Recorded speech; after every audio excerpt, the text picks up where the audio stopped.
DBC নিউজের নিয়মিত আয়োজন জেডএসআরএম নিবেদিত সংবাদ সম্প্রসারণে সবাইকে স্বাগত জানাই। আমি মজুমদার জুয়েল। দিনে বাছাই করা সংবাদ এবং এর পর্যালোচনা নিয়ে সংবাদ সম্প্রসারণে আজকে অতিথি হিসেবে স্টুডিওতে আছেন সিনিয়র সাংবাদিক আনিস আলমগীর এবং সাংবাদিক কল্যাণ ট্রাস্টের এমডি ও বিএফইউজের সাবেক সভাপতি এম আবদুল্লাহ। দুজনকে স্বাগত জানাই। আগেই যেমনটা জানাচ্ছিলাম, আমাদের সঙ্গে অতিথি হিসেবে স্টুডিওতে আছেন সিনিয়র সাংবাদিক আনিস আলমগীর এবং সাংবাদিক কল্যাণ ট্রাস্টের এমডি এবং বিএফইউজের সাবেক সভাপতি এম আবদুল্লাহ। দুজনকে আবারও স্বাগত জানাই। যেই আলোচনাটা দিয়ে শুরু করতে চাই সেটি হচ্ছে, আজকে দুদক ব্রিফিং করেছে দুদক চেয়ারম্যান। তিনি বলেছেন যে পাচার হওয়া অর্থ, এবং তিনি একটা তথ্য দিয়েছেন যে কী পরিমাণ অর্থ সেখানে জব্দ হয়েছে। একজনের সাবেক ভূমিমন্ত্রী জাবেদ, ওনার 1025 কোটি টাকার মতো সম্পদ জব্দ হয়েছে, আরও বেশ কয়েকটি সম্পদ। কিন্তু মানে ঘুরে ফিরে একটি কথা, যে জব্দ হলেও এই পাচার করা অর্থ ফিরিয়ে আনা কঠিন। আনিস আলমগীর, কঠিন হলে তাহলে এত উদ্যোগ, এত কিছু এত করে কি হবে? দেখালো আর কি। আমি মনে করি যে কঠিন, উনি মিথ্যা বলেন নাই এবং উনি উপলব্ধি করেছেন যখন ওইখানে গিয়েছেন। ব্রিটিশ গোয়েন্দা বা যারা এই ধরনের অবৈধ অর্থ ফেরত আনার জন্য বা দেখার জন্য যে সংস্থা আছে, তাদের সাথে বৈঠক করে উনি বুঝে গেছেন যে এটা কঠিন। এই জন্যই যে আপনি চিঠি দিলে হচ্ছে না। আসলে ব্রিটেনের মতো দেশগুলোতে যেটা হয় সেটা হচ্ছে তাদের আদালতে যেতে হয়, ওইখানে লড়তে হয়, কারণ তারা প্রমাণ পেতে হবে যে এই টাকাগুলো বাংলাদেশ থেকে গিয়েছে। এখন বাংলাদেশ থেকে গিয়েছে, তাহলে জব্দ করলো কেন? জব্দের যে বিষয়, সেটার কি কোনো প্রমাণ আছে এ পর্যন্ত? আপনি কোনো দুদক তো বলছে, দুদক কি বলছে এটা বাদ দেন। আপনি কখনো দেখেছেন এ পর্যন্ত কোনো রিপোর্ট ব্রিটিশ কোনো পত্রিকার যে এই সংস্থা তার এটা করেছে? আল জাজিরার একটা করেছে রেফারেন্স দিয়ে। আমি এ পর্যন্ত কোনো গার্ডিয়ানও করেছে। হ্যাঁ, আমি কোনো ব্রিটিশদের ইয়েতে যে সংস্থার উদ্ধৃতি দিয়ে যে আমরা করেছি, তবে একটা সংস্থার উদ্ধৃতি দিয়ে গার্ডিয়ান করেছে, কিন্তু 300 থেকে নিচের সংখ্যা হবে তার বাড়ি করেছে। তো কিন্তু জাভেদ অ্যান্ড আদার্স হচ্ছে যে আমরা এটা এখনো ওয়াকেবল না। তো তার মানে হচ্ছে যে প্রক্রিয়াটা দীর্ঘ।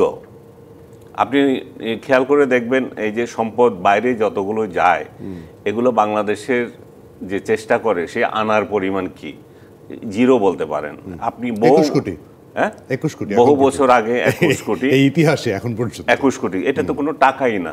যে কোকর সাহেবের যে সিঙ্গাপুর থেকে সম্ভবত এটা এনেছিল, এবং ওই 21 কোটি আনার জন্য আরো কত 21 কোটি যে খরচ হয়েছে, শেখ হাসিনা গভর্নমেন্টের কত বক্তৃতা দিতে হয়েছে, কত এই আমলাগুলো বাইরে গিয়ে টাকা নষ্ট করছে আনা যাওয়া।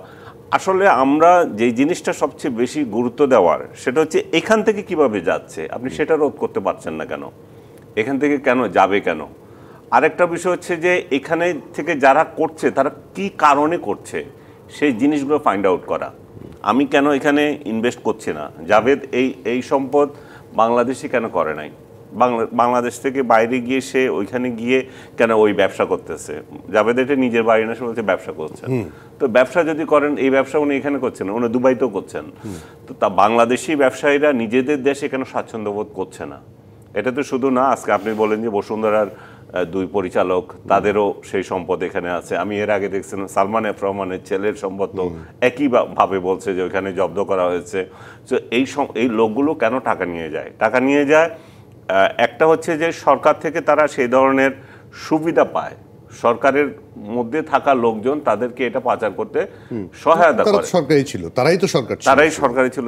আরেকটা হচ্ছে যে এক ধরনের ইনসিকিউরিটি, যে সরকার পরিবর্তনের পর যে ধরনের ধর পাকড়াও, প্রতিপক্ষকে হামলা, এই যে একটা ইনসিকিউরিটি তৈরি হয়, যেটা আমরা 1/11-এর পর দেখলাম যে বিএনপির লোকদের উপর একটা স্ট্রিম রোলার চালানো হলো, তাদের সম্পদের উপর গেল। এই একই কাহিনী আমরা দেখলাম এখন এই সরকারের আমলেও শুরু হলো। তাহলে এই লোকগুলো তাহলে ওই স্মৃতি থেকে করে যে আমি আমার সম্পদ যেখানে নিরাপদে থাকে সেই জায়গায় রাখবো, আমি এখানে রাখবো না। তো তাতে করে মনে হচ্ছে যে আমরা এইগুলো যখন প্রিভেন্ট করতে পারছি না, আমাদের সম্পদ হারাচ্ছে, আমাদের গরিবের সম্পত্তি বিভিন্ন দেশে যাচ্ছে। এবং এই সমস্ত লুটেরা রাষ্ট্র যেগুলা, যে ব্রিটেন তো বড় বড় কথা বলে, এগুলো তো লুট করার একটা হাব বলতে হবে, লুটের সম্পত্তি হাব।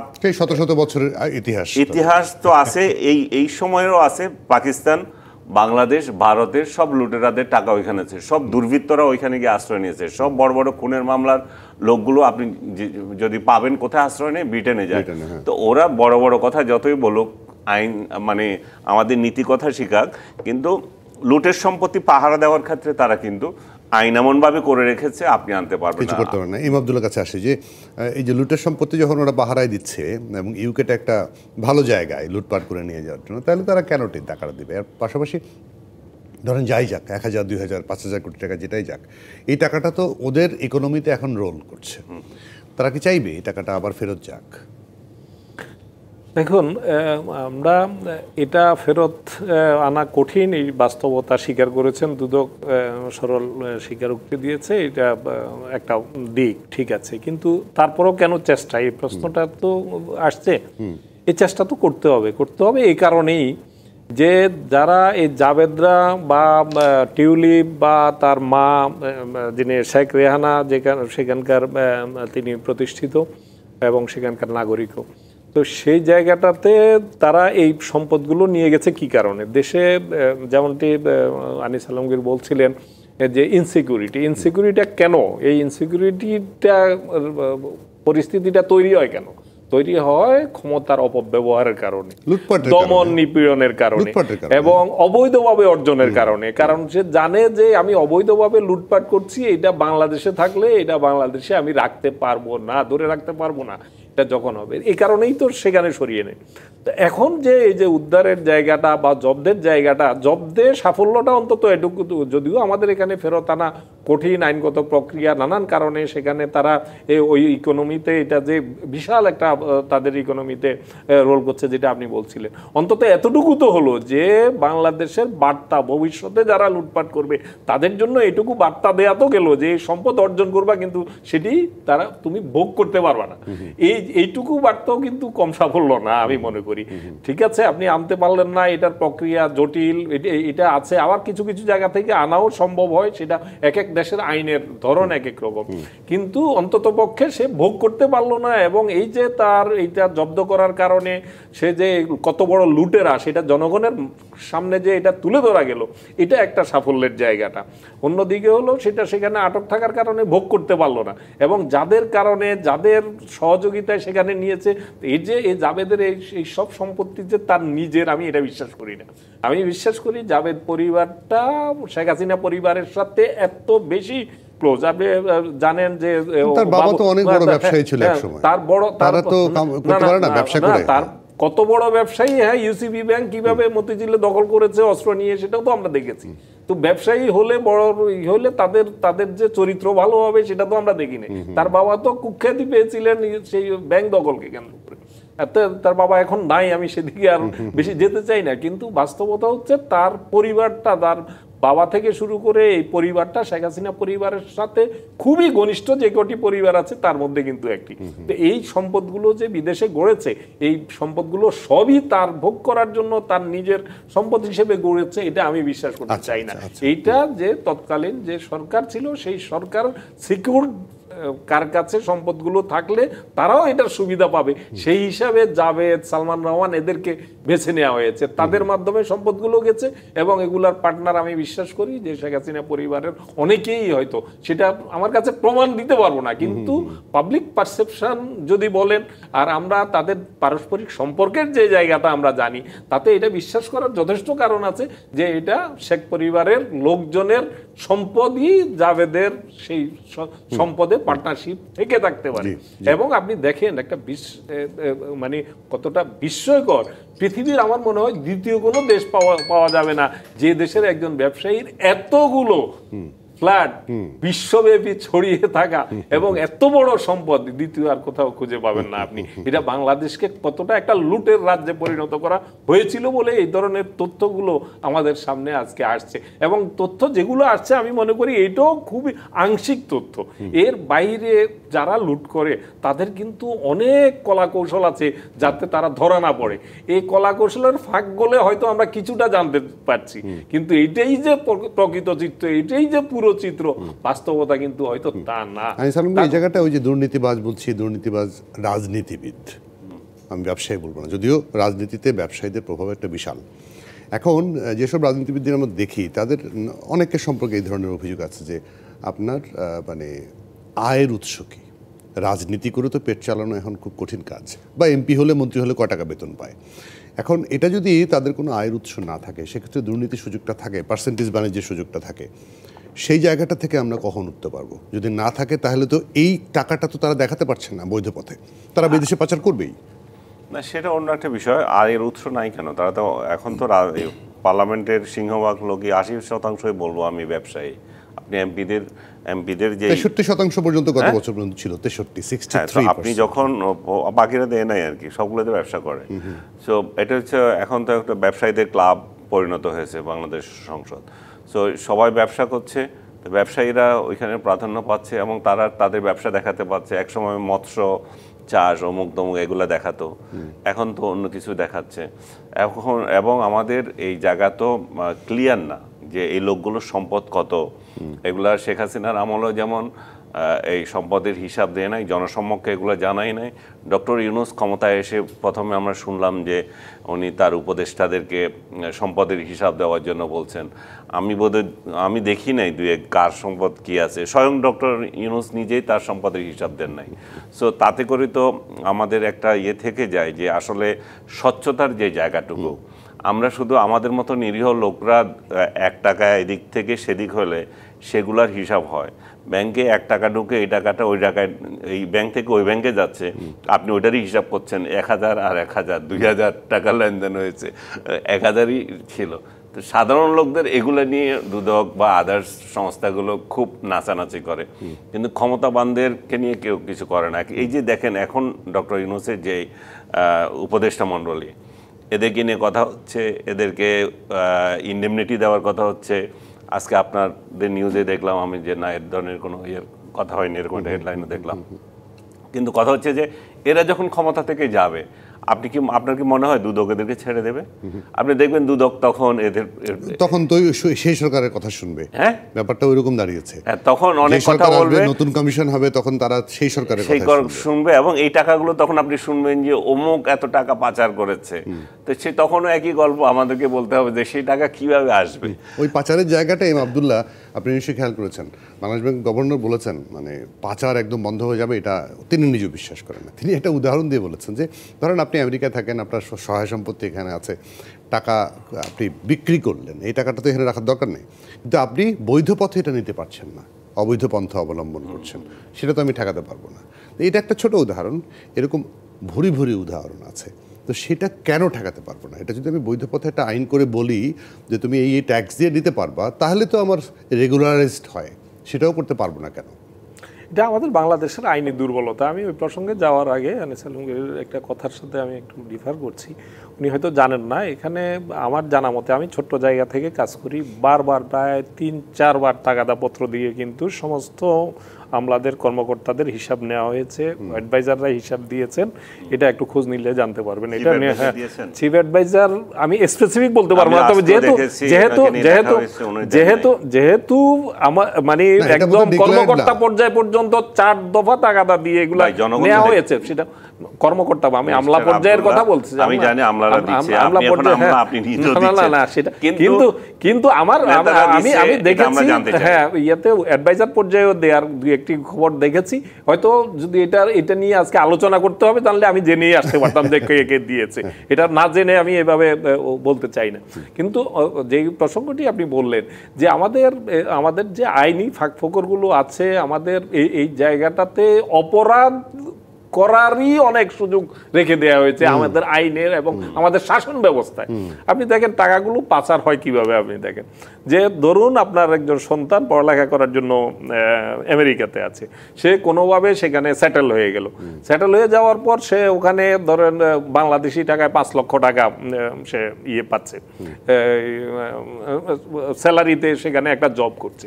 এই জবের টাকাটা আপনার কাছে না পাঠিয়ে সেখান থেকে এখানে কি করা হচ্ছে যে ওই জায়গায় একটা ব্যবস্থা এমনভাবে রাখা হয়েছে যে ওখানে আরেকজনকে ওই টাকাটা দিয়ে দিচ্ছে, আপনি এখানে তাদের ফ্যামিলিকে সেই টাকাটা দিচ্ছে। মানে এই ধরনের হুন্ডির, যে আমরা হুন্ডি স্বাভাবিকভাবে যে হুন্ডি বলি, এর বাইরে কিন্তু হুন্ডির অনেকগুলো প্রকারভেদ আছে, যেভাবে আমাদের সেখান থেকে যে রেমিটেন্সগুলো আসার কথা ছিল সেই রেমিটেন্সগুলো এখানে না এসে এটা ওখানেই আবার ইনভেস্ট করে ফেলতেছে সেই জায়গাতে, এবং এখানে দেখাচ্ছে যে আরেকজনকে সেটা হ্যান্ড ওভার করতে বলছে। তো এইভাবে করে নানান পদের এইভাবে পাচার হয়। বিশেষভাবে বাংলাদেশে টাকা অর্থ পাচার হচ্ছে বড় বড় ব্যবসায়ীরা, তারা ভুয়া ঋণপত্র খুলেন, সেই ঋণপত্রের এগেনিস্টে কোনো রকম মালামাল আসে না, কিন্তু এখান থেকে আমাদের ডলার চলে যাচ্ছে, আমাদের অর্থ চলে যাচ্ছে।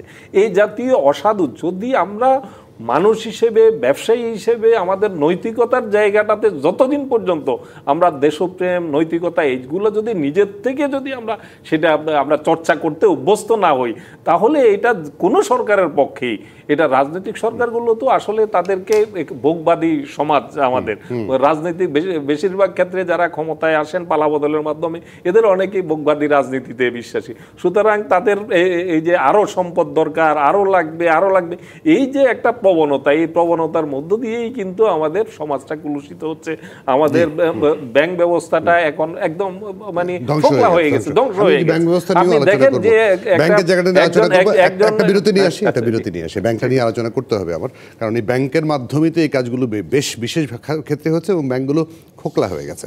এটা আলোচনা করবো, একটা বিরতি নিয়ে আসি। দর্শক, জেডএসআরএম নিবেদিত সংবাদ সম্প্রসারণে একটা বিরতির পর আবার স্বাগত। জেডএসআরএম নিবেদিত সংবাদ সম্প্রসারণে আমাদের সঙ্গে স্টুডিওতে আছেন সিনিয়র সাংবাদিক আনিস আলমগীর এবং বিএফইউজের সাবেক সভাপতি এম আব্দুল্লাহ। দুজনকে আবার স্বাগত। যেটাকে আটকেছিলাম এম আব্দুল্লাহকে, সেখানে আলোচনা আসতেছে ব্যাংকের যারা পরিচালনা পর্ষদে ছিল, তারা তো আমি যতটুকু শুনেছি যে কোনো রকম কথাবার্তা ছাড়াই সন্ধ্যার সময় ফোন করে বলতো যে আমার 10 কোটি টাকা লাগবে, অমুককে দিয়ে দাও। এটা পরে রেগুলারাইজ করতো ব্যাংকিং অফিসার, এটা বাংলাদেশ ব্যাংক দেখতো না তখন।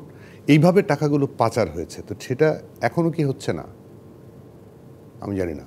এখন হওয়ার জন্য আছে না, থাকলে তো হবে, কেউ না কেউ তো আছে, নাই কিছু না কিছু জায়গায় তো আছে। 3 লাখ টাকার এক নারীর আজকে সংবাদপত্রে নিয়ে যাচ্ছে, এক নারীর মানে সহায় সম্বল গেল 3 লাখ টাকা। কত 6 মাস যাওয়ার চেষ্টা করে সেই 3 লাখ টাকা ওই ব্যাংক থেকে তুলতে পারেনি, নাই ফান্ড নাই।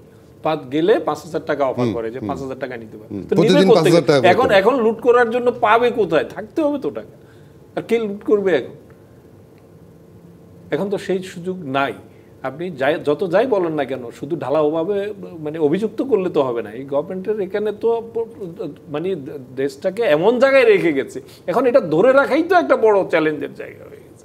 আপনি এই যে আপনার কাছেই এখানে গুলশানের একটা ব্রাঞ্চ থেকে 20 কোটি টাকা যেভাবে নিয়ে গেছে, সেটা অনেক আলোচিত যে 20 কোটি টাকার হদিস নাই। পরে তো এটা আমরা তো জানতে পেরেছি যে সেটা কে নিয়েছে।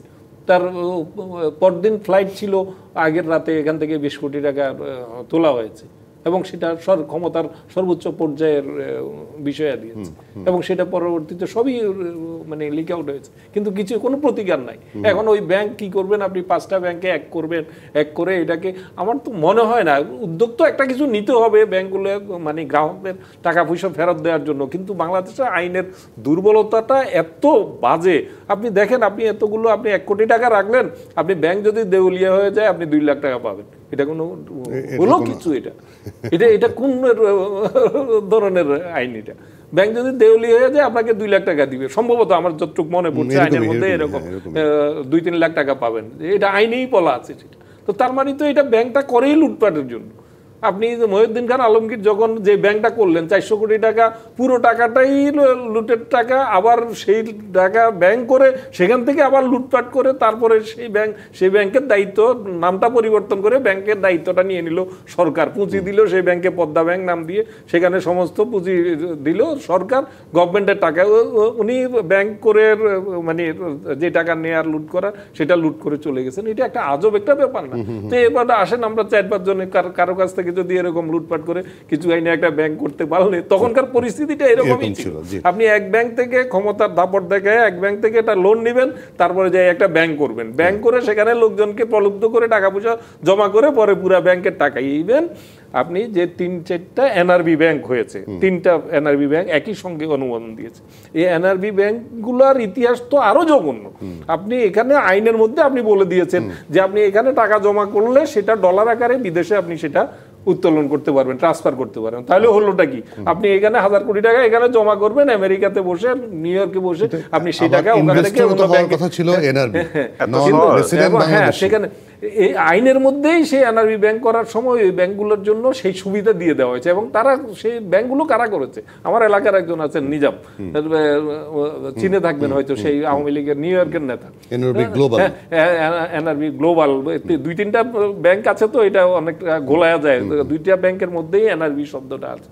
তার ব্যাপার শুনলাম যে সেখানে এই ব্যাংকটা করাই হয়েছে শুধুমাত্র নিরাপদে টাকাগুলো মানে সেখানে পাচার করার জন্য। এখন রাষ্ট্র যখন এই ধরনের সুযোগগুলা করে দেয় তখন আপনি কি করবেন? আপনি বলেন রাষ্ট্র সুযোগ করে দিয়ে যদি টাকা পাচারের ব্যবস্থাই করে দেয় তাহলে আটকাবে কে?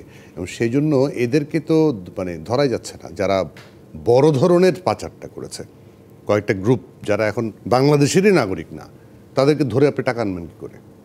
কঠিন ব্যাপার। আমি মনে হচ্ছে ব্যাংকগুলো এখন সবচেয়ে বেশি যে সমস্যাটা পড়েছে সেটা হচ্ছে খেলাপি হয়ে যাওয়া।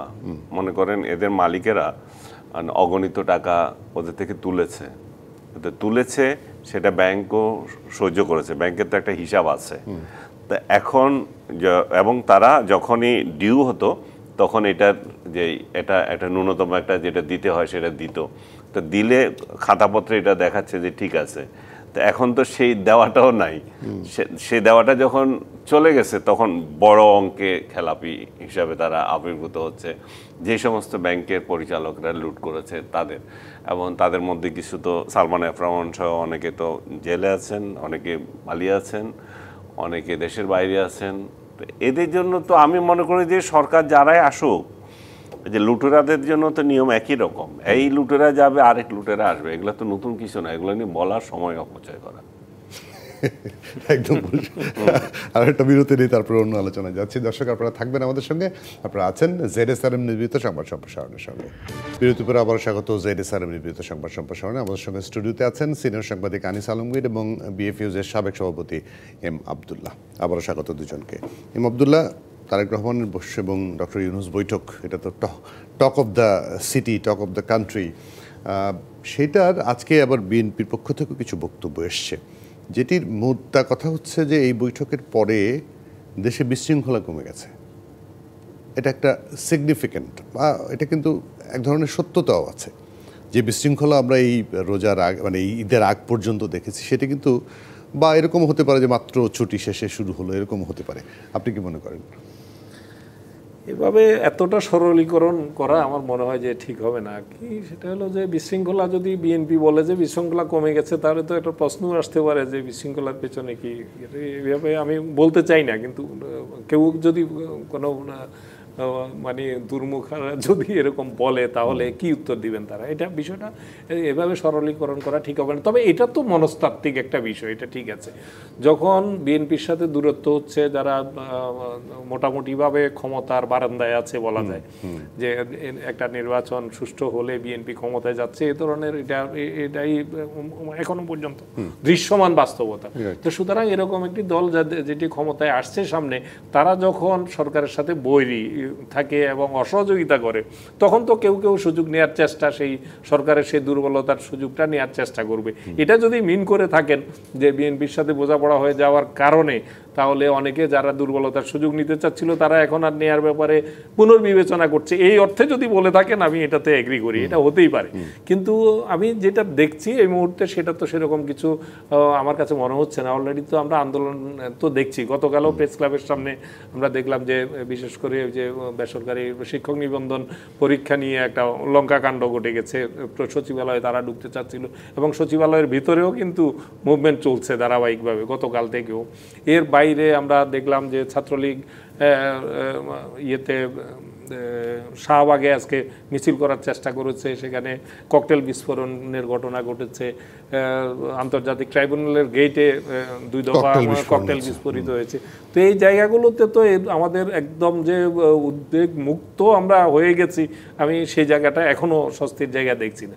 কিন্তু আপনি যদি বলেন লন্ডন বৈঠকটার সবচেয়ে বড় সুফলের জায়গা, সেটা হলো যে পারস্পরিক যে আস্থার জায়গাটা। আগামী নির্বাচনটা আমরা একটা সুষ্ঠু নির্বাচন চাই, যে নির্বাচনটা কোনো প্রশ্নবিদ্ধ হবে না, যে নির্বাচনটা মানুষ যে ভোটাধিকার হারিয়েছে সেই ভোটাধিকারটা সত্যি সত্যি ফেরত ফেরত পাবে, স্বাধীনভাবে তাদের প্রতিনিধি নির্বাচিত করতে পারবে, এমন একটি শান্তিপূর্ণ অবাধ একটি পরিবেশের যে জায়গাটা, এখানে যদি বর্তমান যে সরকারটি এখন চেয়ারে আছে, যাদের নেতৃত্বে নির্বাচনটা হবে, তাদের সাথে যদি একটা আগে থেকেই একটা দূরত্ব তৈরি হয় এবং সাংঘর্ষিক অবস্থা থাকে, তাহলে নির্বাচনের তফসিল ঘোষণার পরে নানান ইস্যুতে অনেক সংকট, এই সংকটটা আরও বেশি ঘনীভূত হয়ে নানান ধরনের বিশৃঙ্খল পরিস্থিতি সৃষ্টি হতে পারে। সেই জায়গাটাতে আমি মনে করি লন্ডন বৈঠকটা পারস্পরিক আস্থার জায়গাটা। একদিকে লন্ডন বৈঠকের কি হয়েছে যে বিএনপির একটি অংশ এটা প্রতিষ্ঠিত করার চেষ্টা করছিলেন যে ডক্টর ইউনূস ক্ষমতা ধরে রাখতে চান, তিনি যেতে চান না, তিনি ক্ষমতাকে দীর্ঘায়িত করার জন্য তিনি নির্বাচন দেবেন না, আসলে ডিসেম্বর থেকে জুনের কথা বলে নির্বাচন না দেওয়ার পায়তারা করছেন। এই ধরনের এটা বিএনপির শীর্ষ নেতৃত্ব আমার মনে হয় কিছুটা বিশ্বাস করতে শুরু করেছিল, যে কারণে তাদের কঠোর অবস্থান, হুঁশিয়ারি, আমরা সেটা 28শে মের যে বক্তব্য তারেক রহমানের, এগুলো আমরা দেখেছি। কিন্তু লন্ডন বৈঠকের মধ্য দিয়ে আমি মনে করি এই অবিশ্বাসের জায়গাটা কিছুটা দূরীভূত হয়েছে এবং ডক্টর ইউনূস সম্ভবত বোঝাতে সক্ষম হয়েছেন যে তিনি ক্ষমতা আঁকড়ে থাকতে চান না। এই জায়গাটাতে তাদের অন্ততপক্ষে আমরা ফিজিক্যালি তাদের দুইজনের মধ্যে যেরকম আমরা হাস্যোজ্জ্বল পরিস্থিতি, পরিবেশ, সৌহার্দ্যর জায়গা দেখেছি এবং পরবর্তী যে বিবৃতিটা দেখেছি সেখানেও খুব ফ্লেক্সিবল একটা বিবৃতি। সেখানে বলা হয়েছে, ডক্টর ইউনূস বলেছেন যে আমি তো এপ্রিলের কথা ঘোষণা করেছি, যদি এই কাজগুলো হয়ে যায় ফেব্রুয়ারিতে করা যেতে পারে। তো এই জায়গাটা কিন্তু এটা ডক্টর ইউনূসের অবস্থান থেকে খুব বড় বেশি শিফট করেছেন, বিষয়টা এরকম না। তিনি তো ডিসেম্বর থেকে জুনের মধ্যে আগেই বলেছেন, এটার মধ্যে তো ফেব্রুয়ারিও আছে। তো এই জায়গা আবার ওই বাক্যের পরেই বিবৃতির মধ্যে আরেকটা কথা আছে, সেটা হলো যে তারেক রহমান, ডক্টর ইউনূস এটা বলার পরে তারেক রহমান এটাকে স্বাগত জানিয়েছেন। এটাই আমি মনে করি সবচেয়ে গুরুত্বপূর্ণ জায়গা, সিগনিফিকেন্ট, যে ডক্টর ইউনূস যেখানে শর্তযুক্ত ফেব্রুয়ারি বলেছেন সেটাকে তারেক রহমান স্বাগত জানিয়েছেন। তো এই জায়গাটাতে ডক্টর ইউনূস আমার ধারণা তিনি ওখানে এতটুকু সাফল্য নিয়ে এসেছেন যে তিনি বিএনপির মধ্যে অনাস্থার জায়গাটা ছিল, সেই আস্থাটা হয়তো ফিরিয়ে আনতে চেষ্টা করেছেন। আরেকটা সাফল্য তার সম্ভবত তিনি পেয়েছেন, সেটা হলো যে এই যে সংস্কার এবং জুলাই সনদ, এই ব্যাপারে বিএনপির মধ্যে যে কিছুটা জড়তার জায়গা ছিল, কিছু কিছু বিষয়ে যে দূরত্বের জায়গা ছিল, এটা হয়তো তিনি কনভিন্স করার চেষ্টা করেছেন যে এই প্রেক্ষাপটে অন্তত এতটুকু করে না গেলে আমার তো আর কিছু থাকে না, আমি কি নিয়ে বিদায় নেব। এই জায়গাগুলো যদি তিনি কনভিন্স করে থেকে থাকেন, তাহলে আমি মনে করি এটাও তার একটা অর্জন, যে তিনি এই জুলাই সনদের ক্ষেত্রে হয়তো বিএনপি এখন আগের চাইতে অনেক বেশি কোঅপারেট করবে এবং সংস্কারের ক্ষেত্রেও যে জটিল জায়গাগুলো আছে সেখানে যদি বিএনপি আরেকটু এগিয়ে আসে, তাহলে ডিসেম্বরের মধ্যে যদি সংস্কারে এবং বিচারে, আরেকটা বিষয় ছিল বিচারের জায়গাটা যদিও সরকারের দায়িত্ব, মুখ্য দায়িত্ব, কিন্তু এই জায়গাটাতে যদি বিএনপি সহ রাজনৈতিক দলগুলো যদি এই বিচারে গিয়ে নেওয়ার ক্ষেত্রে সরকারের পাশে শক্তভাবে না থাকে, এই যে আজকে ককটেল বিস্ফোরণ করে ভীতি প্রদর্শনের চেষ্টা করা হচ্ছে সেই জায়গাগুলোতে যদি একটা রাজনৈতিক দলগুলো সরকারের পক্ষে শক্তভাবে থাকে, তাহলে এই বিচার প্রক্রিয়াটা এগিয়ে নেওয়া অনেক বেশি সহজ হবে। আনিস আলম সেই জায়গাটাও যে আরেকটা বিএনপি পক্ষে আরেকটা কথা বলেছে, আপনি যেটা প্রথম পর্বে বলার চেষ্টা করেছিলেন, দায় মুক্তি, এই কথাগুলো মানে কিন্তু এই যে দুই নেতা বৈঠক করলো, একান্ত বৈঠকটাই কিন্তু বড় হয়েছে, যৌথ বিবৃতি এসব কিছু নাই। আগবারই এসব কথা বলার কি দরকার? মানে নানা আলোচনা হচ্ছে এই কারণে যে দায় মুক্তি দেওয়া হবে, সেফ এক্সিট, নানা ধরনের কথাবার্তা। না, এটা তো ঠিকই আছে, পাবলিক যে বলা বলি করছে। একটা সালাউদ্দিন সাহেব বলছেন যে এটা নিয়ে কোনো কথা হয় না, দায় মুক্তি নিয়ে। উনি কীভাবে জানেন? কারণ তারেক রহমান আর ডক্টর ইউনূসের মধ্যে যে একান্ত বৈঠক হয়েছে, জাতিকে কি ওনারা জানিয়েছেন? ওনাদের দুইজনের কেউ কি জানিয়েছেন? না, কেউ জানান নাই। তো তাদের মধ্যে এনসিপি কালকে দাবি করেছে বা আগের দিন হয়তো দাবি করেছে যে বৈঠকে কি আলোচনা হয়েছে সেটা আমাদের জানা দরকার, জাতির জানা দরকার। তো জাতি যখন জানে না, ওনারা জানান নাই, সালাউদ্দিন সাহেব যদি বলেন যে দায় মুক্তি দেওয়া হয় নাই, সেটা তো মানুষ কি যেন বিশ্বাস করবে। এবং দায় মুক্তি যে এখানে অবশ্যই আছে সেটাতে কোনো সন্দেহ নাই। সন্দেহ নয় এই জন্যই যে 111-এর সরকার যখন বিদায় নিচ্ছিল, তখন আওয়ামী লীগের কাছ থেকে তারা এই দায় মুক্তি চেয়েছিল। মঈনুদ্দিন ফখরুদ্দিন দায় মুক্তি চেয়েছিল এবং যথাযথভাবে তারা দায় মুক্তি পেয়েছে এবং তারা আওয়ামী লীগকে ক্ষমতা এনে দিয়েছে। সেই নির্বাচন যদি আপনি পর্যবেক্ষণ করে থাকেন, আপনি খেয়াল করবেন আওয়ামী লীগ সারা দেশে যে একটা প্রভাব নিয়ে করেছে। যে বিএনপি যে একেবারে বাইরে ছিল তা না, কিন্তু তারা বিধ্বস্ত ছিল, তারা তখন ক্ষমতা হারিয়েছিল। ক্ষমতা হারানোর পরিপ্রেক্ষিতে তারা রাজনীতি করছে, তখন নেতারা অনেকে পলাতক। এই পরিস্থিতিতেও খালেদা জিয়া যেহেতু মাঠে ছিলেন, তারা ইলেকশনটা করেছে। এবং তারা যথাযথ ফল পায়নি, কিন্তু তাদের সমর্থক কম সেটা প্রমাণিত হয়নি। মূল ভোট যেটা হয়েছে, ওভারঅল ভোটে তারা কাছাকাছি ছিল, তারা স্ট্র্যাটেজিক্যালি হয়তো ওইটা অর্জন করতে পারেনি। যাই হোক, সে প্রসঙ্গ না। তখন দেখেন আওয়ামী লীগ জিতবে সেটা সবাই জানে, এখনো ঠিক একই অবস্থা। বিএনপি যে ক্ষমতায় আসবে সেটা সবাই জানে, কারণ আওয়ামী লীগকে হ্যাঁ, আর একটা বিষয় যে আওয়ামী লীগ তো নাই, আওয়ামী লীগ তো নাই, একটা অপোজিশন তো নাই। তারা আওয়ামী লীগ 2-4 জায়গায় যদিও গুপ্ত মিটিং করে, মিছিল করে, সেগুলো দিয়ে তো তার রাজনীতি হচ্ছে না। তাকে বিচারের আগে তাকে বিচার করে দিয়েছে, আওয়ামী লীগ অপকর্ম করেছে, সেই জন্য তাকে বিচারের মুখোমুখি করার আগেই করে দিয়েছে। আমরা যদি খেয়াল করি যে জামাতে ইসলাম যে জন্য যেভাবে নিষিদ্ধ করা হয়েছিল, নিষিদ্ধ করার আগে জামাতে ইসলামকে দল হিসাবে তাকে যে নথিভুক্ত যেটা থাকে ইলেকশন কমিশনে, সেখান থেকে বাদ দেওয়া হয়েছিল, নিবন্ধন, সেটা কিন্তু আদালতের রায়ের মাধ্যমে হয়েছিল।